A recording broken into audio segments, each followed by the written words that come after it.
the transition from university education to building business where you don't have any big anchor or a big maybe mentor is what I want to share with you today. We meet a lot of young minds in our country. What I've seen is that those with an education around the SS level or below, they understand that they don't have a lot of options. And so when they don't get any job and they want to start a business, they just move. And then we meet the ones with university degrees. When they want to start a business, they want to write a business plan, proposal, and they want an investor. They want somebody to give them capital to start a business.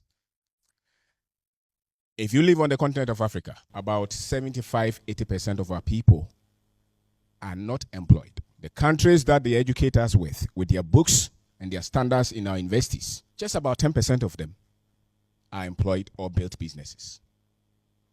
That should tell you something. That when you come out of the university, the chances that you will be employed, nobody should tell you. But it does not mean that there are not opportunities in our country.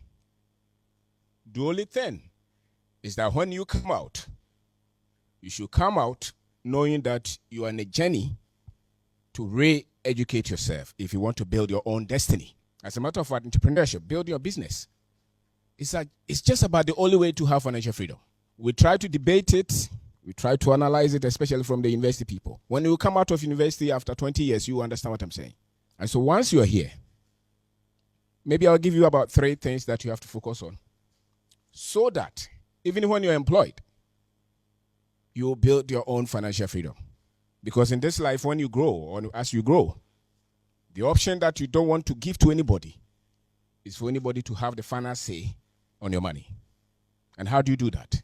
It's when you learn how to provide value to the market. And so the first one I would say is that you need a lot of self-confidence. And self-confidence is not just being on a stage and talking. It's being able to try an idea that comes to you from just the little green level and be ridiculed. If you don't build your self-confidence, you are not likely to have the courage to dare to try any idea that comes to you.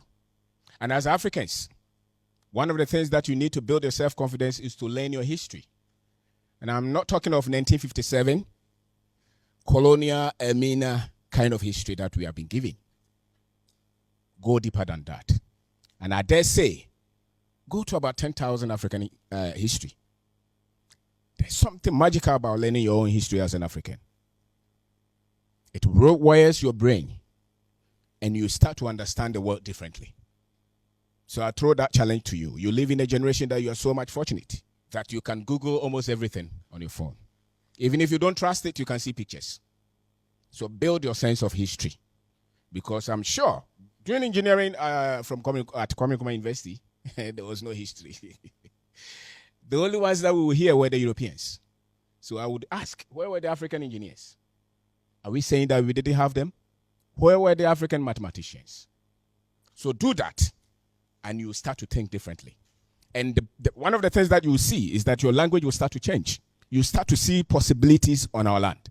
A people who have been built speak well of themselves and where they come from.